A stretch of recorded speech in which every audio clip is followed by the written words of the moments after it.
Hi everyone, it's Plastic EP coming in from Melbourne, Australia with Nathan Liu, and I've got Mitch Weissman with me, and this is the 850th show. Not that it's mattered, we've done it in 2.5 years, but let me tell you, I've had Mitch on the show, and Mitch is one of the great VIPs, and we just love the guy, and the world loves him. Beatlemania, you can't forget him on it. How are you today, Mitch? I'm good, Plastic. How are you? No complaints, and I've got to tell you, Nathan Liu wants to say a few words, and he's got a few things to show you. Go for it, Nathan. Well, you know, Mitch, I have been following you since I was 19 years old. Wow. And I want to say that America created the Beatlemania show. And, you know, there are countless and thousands of Beatles tribute bands all over the world because of yourself, Jimmy Poe, David Leon. You men are the pioneer of the first tribute bands. And I just want to say on behalf of all of us, thank you so much, Mitch, because if it wasn't for you guys, we would never had a standard. And really, it was the reason why I did it. And I didn't do it till I was in my 40s. And you did it when you were in your 20s. So, I mean, I take my hat off to that. I would have loved to have done that. Well, thank you so much, Nathan. I hear you do a very good job. And it's you know, it's the show that launched 1 million Beatle bands. It's really true. And I'm happy to have had a part in, you know, influencing other people. I mean, the Beatles are the influencer, but if we brought the music to the masses and made people that much more excited, then they were very happy about it. Yeah. Well, you know, first of all, Mitch, our band is called All You Need Is Love because I think it's a great message to the world. And the boys wanted to say hi to you, Van, Aaron, Brian, and Reed. And we wanted to say that, you know, when we put the suits on and the guitars and the wigs and the guitars, you get a perspective how the real Beatles would have seen that. But, you know, you had a little bit of a head, because you look like Paul, and it must have been, you must have had periods where you looked in the mirror and you went, oh my God, you know, I mean, you said to yourself, do I look like him or don't I look like him? I mean, did you have, because you're wearing the suit, you're wearing the wig, right. You've got the bass, you got the Beatle boots on, you got the skinny tie, and you're looking in the mirror, and you know, to this day, you know, Mitch, you're the only one that looks like Paul. I'm sorry, and God bless all you other guys, but Mitch is the, you know, you're the Paul. Okay. Well, thank you. It's funny. The only difference is that I wore my own hair and no wig, which was great. So I was going to ask you that because I'm a hairdresser. Still got it. Well, yeah, I know you do. Got it. But it's funny because we thought about that in the beginning. Do I get a wig for Let It Be because it was slightly longer? But no, we didn't do that. So we had the beards, the tape-on beards and stuff like that, which are, and the mustache, which at various times would fall off because I'd be sweating so much. I'd just take it off and put it on the microphone, and the audience would go in hysterics. But we would. It was a lot of fun. When I looked at myself in the clothes and stuff like that, I saw me. I mean, I understood the impersonation. I understand that at certain angles it looked that way. We were touring in 1978 in Chicago, and I did a session with somebody, a recording session with someone in Chicago. Jimmy did, so did this guy, Mike Palakis. We all recorded our songs out there. And there's a photo of me, in the black and white photo of me in the studio. And it's really kind of, the way the photographer caught the photo, it really looks like it's a McCartney photo. Sometimes I have to look at it and go, wow, is that me or what? I've had people send that picture to me and say, is this Paul or you? And I'm saying, it's him, it's me. But yeah, there's every once in a while you'll catch the angle, you'll catch something. It was all an approximation for the stage, and yes, I did have it when I got off the stage. I couldn't take off the nose, couldn't take off that sort of stuff. Yeah, because of all of us tribute bands have been following you, and all the boys and all the bunks. Yeah. I read a story that you ran into John Lennon, and he says, "Oh, he looks like Paul." Yeah, I mean, that must have been Mitch. Come on, you got to share that with the world. Well, I'm walking down the street from my house, and one morning I'm out. I mean, I wear contacts, and now, so I had glasses in those days, and and the contacts, I'm just new to them, so I only wore them at night on stage, so I wouldn't fall off into the orchestra pit or something. But I would only wear them, so in the daytime I'd wear my glasses. And one morning I went out of my house, out of my apartment, 5th floor apartment, walked down to Columbus Avenue, went to the store to buy some groceries, and went to the hardware store across the street to buy some stuff to put on the walls, shelving and things like that. And as I'm walking back with this bag to my corner of 74th Street in Columbus, coming down from 75th Street on Columbus is John and Yoko and a third person, another guy. I don't think it was Elliot Mintz, because Elliot would have told me by now. It was, I don't know who it was, but I hear this big voice boom out, "Well, good morning, Paul. How are you, Paul? Look, honey, it's Paul." And I'm standing in the street off the curb, frozen, because in my mind, I'm going, holy shit, it's John Lennon. I get to the holy shit part when that voice booms out and says that. And he picked me up off the street. We stood on the curb, and he said to me, how are you doing? Are you still doing the show and stuff? And I said, yeah. He said, my 16-year-old saw the show. And he said, Dad, the guy who plays you doesn't look a lot like you. He said, but you got to see the guy who plays Paul. He looks just like him. And he looks to Yoko and says, doesn't he, honey? She goes, yes, he does. So, that's pretty trippy to hear him say that, which was good. So, well, thanks for sharing that. And Mitch, I wanted to ask you, do you still, I know you don't have your Hofner bass anymore. No. You can have mine. But what happened to the Rickenbacker bass and all the costumes? What happened to the master tapes of Beatlemania? Will that ever be remastered? I mean, it would be interesting to remaster them. I don't know who has them now. It's probably still in the possession of Lieber Krebs. I mean, I know it was an Arista record. I've got to show you something I've had since I was 19 years old. Okay. Check this out, Mitch. Wow. Okay. Now check out this. Check out this. Nice. The original one. I've got to show you my most prized possession, Mitch. All right. Look at that. We recorded the Sweetening at the record plants. I always wanted to see Beatlemania, and to my knowledge, there was only one band, and it was you, and that was your band. And then I found out where bunks were, because I live in Canada, and in Vancouver, right, at the Queen Elizabeth Theatre, they had a Beatlemania show, but it was one of your bunks, and there were 10 bunks. Yeah, there were at least 10. I mean, we called them bunks because you felt like you were at summer camp. And so we were bunk one, bunk two. I mean, bunk one was actually me, Joe Pecorino, Justin McNeil, and Leslie Fracken, which is you have them on the album. That's right. The second bunk was Reed Kaling, Randy Clark, Bobby Taylor, and who am I forgetting now? P.M. Howard. We were all in the theater all the time. At first, they tried to put us on for all 8 shows a week, and then everybody was not listed as first there was understudies, and then they were called alternates. So because people didn't like the word understudy. So and then when we would start rotating shows, and they had 2 different sets of playbills, and the guys would play two shows a week. We would play the other 5 or 6 shows a week. And sometimes I wouldn't make it to the end of the week. So Reed Kaling played a few more shows a week until I always like to say my voice didn't grow into my face until about a good 6 or 7 months after the show was running. So, yeah.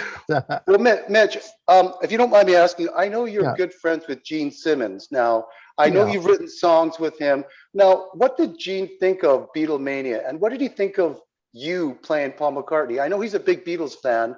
Can you tell us about that, Mitch, please? Well, he was and still is a big Beatle fan. I mean, we met during the rehearsals of Beatlemania when they came into the studio. They came into our studio where we were rehearsing and asked us to sing the songs on the list. And for 4 hours, he and Paul Stanley put the 4 of us through our paces to sing every song that was on almost every song. It was like 140 songs. They kept calling out songs. You could see them singing along with us and on the 2 stools they had. Peter kept running in and out saying, "Are we rehearsing yet?" All of us would tell him, "No, Peter, not yet."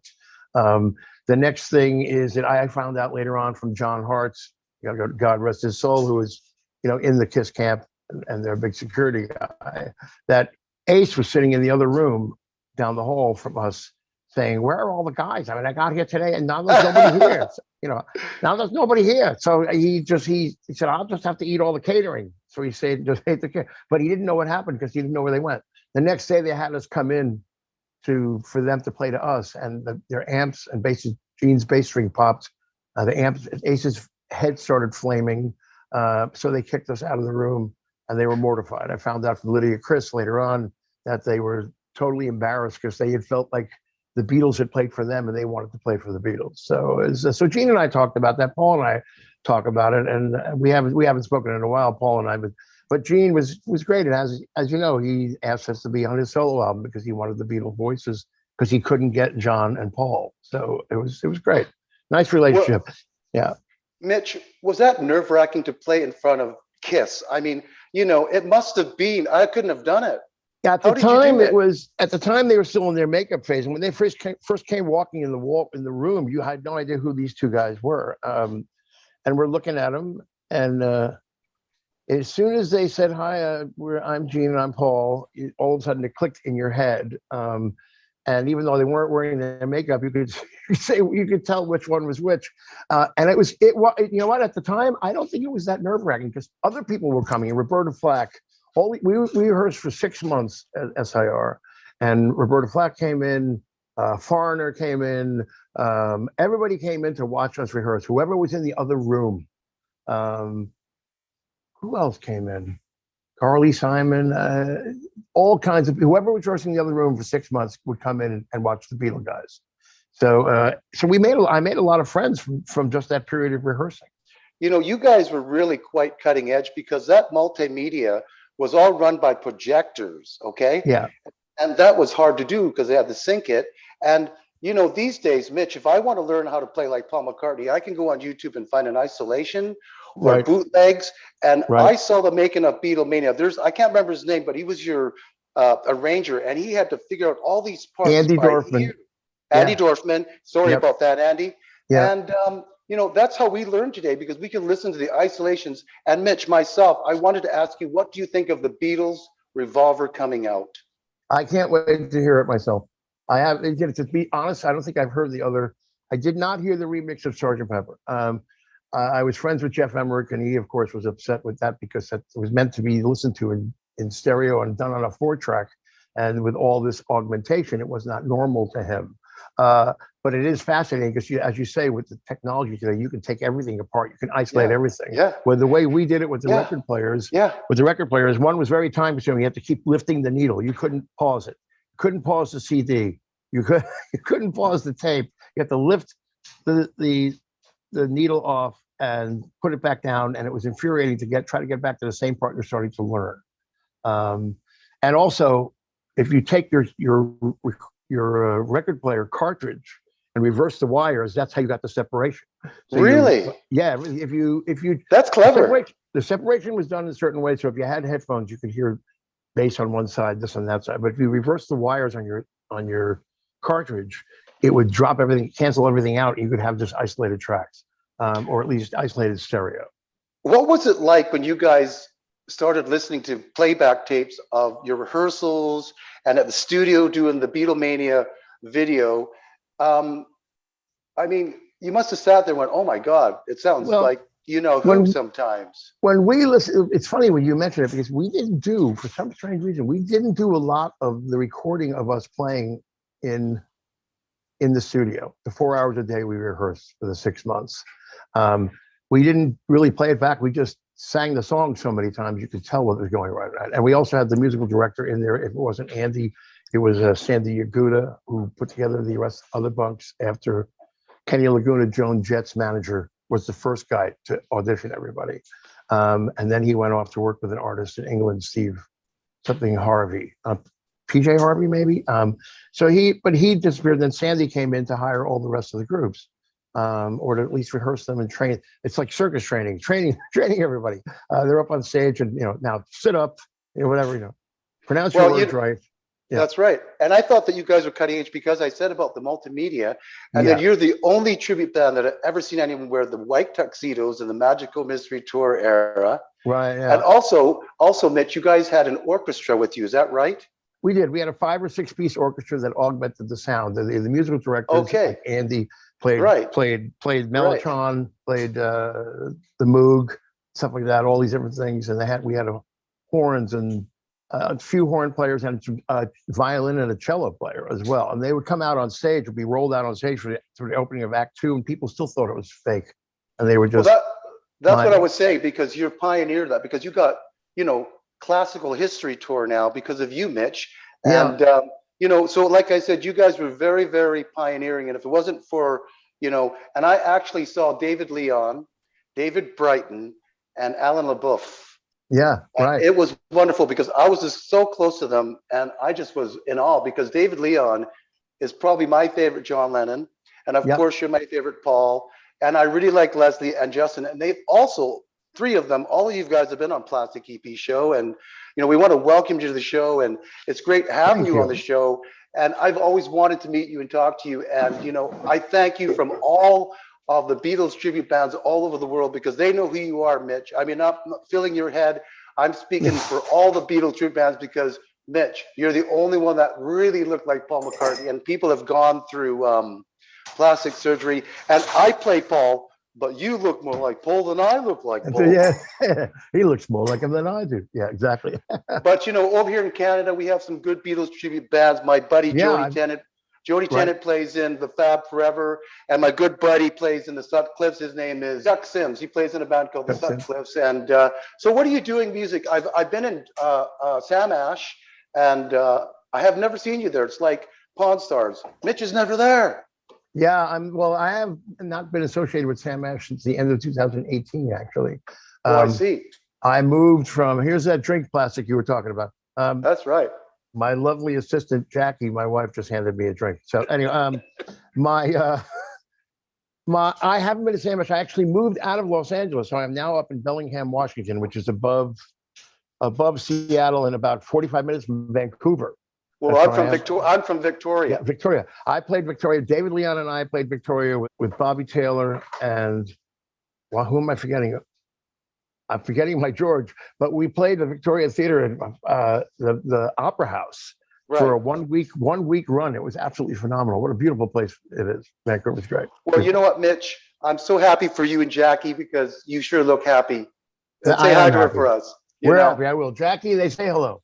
Yeah, we say hello. Now, Mitch, I've got to get a question in because Nathan's taken over the show. Yeah, come on. It's your show. Go.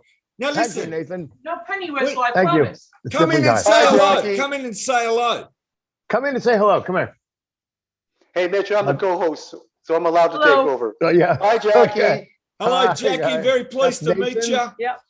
That's Nathan, and the voice you can't hear is Daniel, or is Plastic EP. Oh, nice. Yeah. From Melbourne, Australia.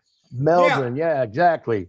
Mitch, I've got to say, when you look back now on history, you got to understand, you captured a moment, right, in time that's like lightning in a bottle, and I'll give you an example. You're doing the Broadway show. They got Studio 54 across the road. You got Michael Jackson, Andy Warhol. I've seen that photo. I'm going to show that photo now, right? Have a look at that photo. And look, all the stars came out to see you because the Beatlemania had brought back the Beatles, as far as I'm concerned, to the US and wherever. Because up until that point, you reinvigorated the Beatles as an identity at that time. That's why there was nothing around and nothing like it. How great was it to be on top of the mountain? I'm asking you. It was a great feeling. It was, I took it with a grain of salt, but you couldn't really ignore the fact that this was a fantastic experience and that people were genuinely pleased to meet you. We get all kinds of visitors backstage, and that actually, Studio 54 was happening while we were just in rehearsal, so people had heard this big buzz. And in my case, Nathan, like you said, I would walk in and people would go, "That must be that guy." So I mean, it was just an amazing time, and to meet all these people, years later, I'd still remained friends, or at least acquaintances with a lot of them. And so in the late 80s, and this show, of course, was in the 70s, late 80s, people would come up to me of some repute, some celebrity, and go like, "Hi, Mitch," and the people I was going, "How do you know him?" So your relationships endure, which is pretty funny, which is great. Well, you know what, Mitch?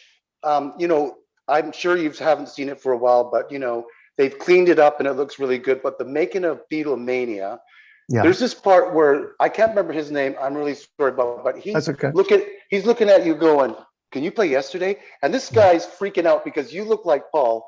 Yeah. And he's asking you, "Can you play Yesterday?" all by yourself. Right. And it's like he just landed gold. I mean, I saw that and I went, "Oh my God, if I was looking for a Paul, man, I mean, you're the guy." I mean, it must have been, how many shows did you do? I heard that you did so many shows and your voice was getting, We did. They had me brutal. doing. Yeah, they had me doing 8 shows a week, and we're trying. That's to, a lot. yeah, because it's not like, I mean, that's what even if you think about it this way, opera singers who are singing all that time, and there's other people singing, they don't perform 7 days a week. There's like 2 shows at a time, and then they wait a week and they do some more and stuff like that. It's strenuous to sing all that. When they did the made up the song list, the producers put together the songs for the show. It was based on what were the most popular songs of the time, and McCartney had more songs that were more popular. His Beatles songs, the stuff that was played on the radio. So they interviewed people. They went to schools on Long Island and took polls, and people named their favorite songs. So it was a heavy McCartney sort of balance stuff. Originally the show had 36 songs in it. If I Needed Someone, a couple of Harrison songs. He pulled those songs himself. His lawyer had it pulled out of the show. He wasn't.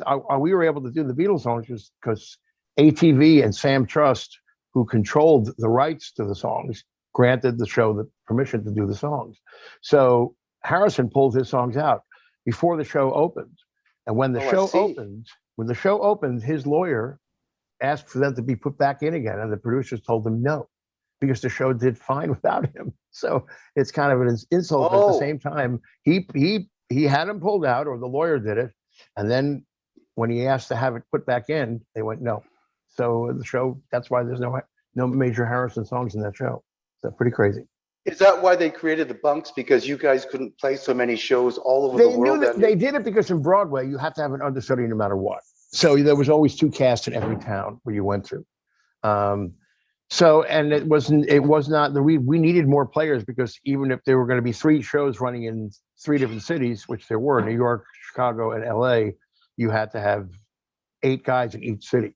And then they thought for the future for touring purposes. And then they thought for the sake of attrition, where people quit or get fired or whatever it was, or move on to another career, you had to have other guys. So I think there were maybe 35 to 40 other guys that were in the trenches, ready to go. But everybody kind of rotated in and out. Although in my case, I mean, with the strain on my, like I said, it took that time for my voice to catch up with my face, to the point where then I could do all kinds of shows. There was a time that Tony Kitchman and I were in Canada for a second tour, and he actually injured himself to the point where he couldn't perform. Oh, no. And I did. And that in Canada, by that point in time, they sold the show to Michael Cole, the CPI guy, who now is called something else, biggest promoter in Canada, out of Toronto. They sold the show to him for an X amount of dollars, and then he ran the show the way he wanted to. And we did 3 shows on Friday, 3 shows on Saturday, 3 shows on Sunday, 1 on Tuesday, 3 maybe on Wednesday, then 1 on Thursday, and again, now we're back to Friday. Tony was out of action. I had to do all 3, 6, 9, 10, 13, 14 shows a week. Well, Mitch, it was just like the Beatles. They just pushed you guys, and you guys were, the demand for tickets was huge, so they had to do that. Wow. Broadway, we ended up doing 2 shows on Saturday, 2 Sunday, and 2 on Wednesday. And the Wednesday and the matinee shows at 12 in the afternoon, or wherever it was, 2 or 3, they were filled with screaming kids. So it was like the Hollywood Bowl album. All the young people came to see the shows then, and they're just a constant and you could do like McCartney's line, "Can you hear me up there in the balcony?" And everybody starts screaming. So it was pretty heavy stuff. Now, Mitch, I really want to say, when you did Joni and Chachi playing Paul, right, in the hospital, I mean, that helped your career, didn't it? Yeah, that was fun. I mean, I got that because of the specifically they had called, the producers had called, Paramount had called to find out where I was, so could I do that show? And actually, it was for Randy Clark, the second John Lennon, was standing in the casting office and said, "They're doing this show," and I told them they should use you. So they called the office, and I was actually sitting in the Lieber Krebs office that day. I took the phone call, and we made the whole deal happen, because they weren't going to do the episode unless I was in it. So that was really great. That was fantastic. Yeah. It's happening more and more lately. Okay, yes, I promise. I'll take my pill. Oh, excuse me. I didn't mean to interrupt your conversation.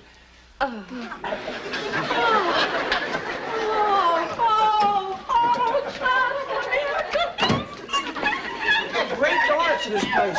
Thank you. He's here. He's here. He's here. Can he see us? Oh, she's in the bathroom. You know, I think it's very healthy that your fantasies include everyday occurrences. You still don't believe me. You'll believe me when he comes out of there. Right.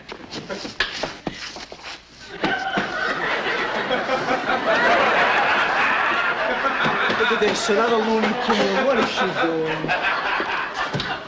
Annette. Annette! What are you doing, honey?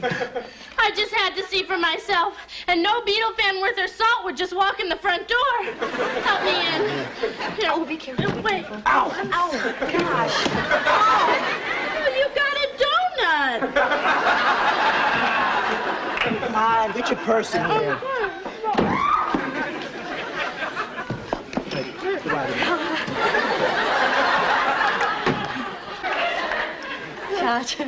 George, he's here. He's in the room. He's in the room. Oh, I see him. Isn't that him playing cards with that large rabbit? George, I am not crazy. I know when I've seen somebody. Show me, come here. I really saw him. He came out. I did. I saw him. believe...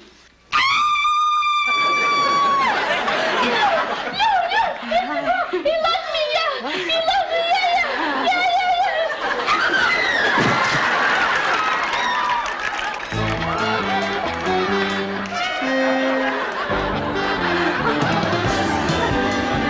Now, when you look back in the 60s, I know you're influenced by the Beatles, but I want to know 4 other groups that really influenced you in the 60s, your choice on those, and why those 4 groups are so great. Wow. I may get my timelines crossed here. Did Zeppelin? Yeah, Zeppelin was 69. That was a huge, 68, 69. That was a huge influence on me. You would think it wouldn't be because it's, how does that relate to Beatles? No, I was brought up on Rimsky-Korsakov, what do you call it? Alexander Nevsky, all these heavy musicians, Igor Stravinsky, Rites of Spring, all the sort of heavy sort of orchestral music like that. And it made sense to me that Zeppelin clicked with me because it was all that feel. Kashmir is like a Stravinsky piece. But I was not the Stones. Don't ask me why, but it wasn't the Stones. I liked the Zombies. I liked, who am I missing? Free, the band Paul Rodgers and Free. There's a lot of bands I liked them, and but some of them were more heavily influenced. Hey, Mitch, can I ask you, did the Monkees come in there or not? Oh yeah, how did I leave out the Monkees? We've talked about this before. The Monkees were huge. I don't know how I left that out. What was your favorite Monkees song? Last Train to Clarksville. Now, I've got to ask you, the Loving Spoonful, weren't they great too? They were fantastic. My friend Pepe Castro, who you spoke to, the Blues Magoos. I mean, like I said, you put me on the spot. I couldn't, it was hard enough to pick 5 Beatles songs. Pick my favorite, what groups I had. I mean, I can't even tell you. Fabian was a favorite of mine too. He was just a minor sort of character. The Turtles were big. All those sort of bands, they were big with me. Yeah. Now, I just got to say, for everybody out there, Charles Rosenet and I actually interviewed Howard Kaylan. Yeah. You got to see that interview. Have you seen it, Mitch? I got to go look at it. I haven't, because Howard is absolutely fantastic. You know, so I don't know how curmudgeonly he was on the program with you, but he can be a handful. But I love Howard. He's fantastic. Don't worry, I'm going to send you that on your messenger. Not a problem. Thank you. Please. Now, Mitch, what I want to say is, you are a musical superstar. You are a rock and roll legend. You are a man that people look up musically, and for what you did in that time space, it was like, how can I say, magic in a bottle. You're on top of the mountain. And I mean, there's no greater artist that did what you did. And we pay tribute to you today, because not only do we appreciate you as a musician, as a person, and as a music legend. And I've got to say, we love you, Mitch. And I mean that from Thank the you so bottom of much. my heart. Yes, Thank you. And Mitch, Thank you. And Mitch, thanks for Yes, answering all my questions. I started following you when I was 19. I'm Yep. 61 now, and thanks to you so much. It's been a pleasure to meet you. You sure don't look it, Nathan.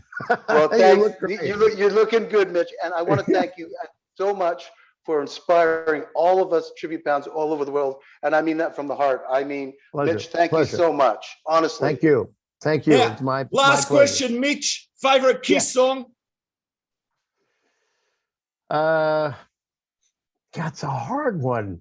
Because I want to Rock say and Roll rock All and Night. roll all night. Rock and roll. I was going to say rock and roll all night, but I don't think that's really my favorite. I love a song that people maybe have forgotten by now. Sure Know Something, which was a killer song with Paul Stanley singing it, and this great walking bass line by Gene. Killer track. I love that track. Thank you again, Detroit. Mitch. It's been a fantastic Yeah. show. Keep watching the Plastic EP TV show because we're bringing you the greatest celebrities of the world. And we salute you, Mitch. Thank you.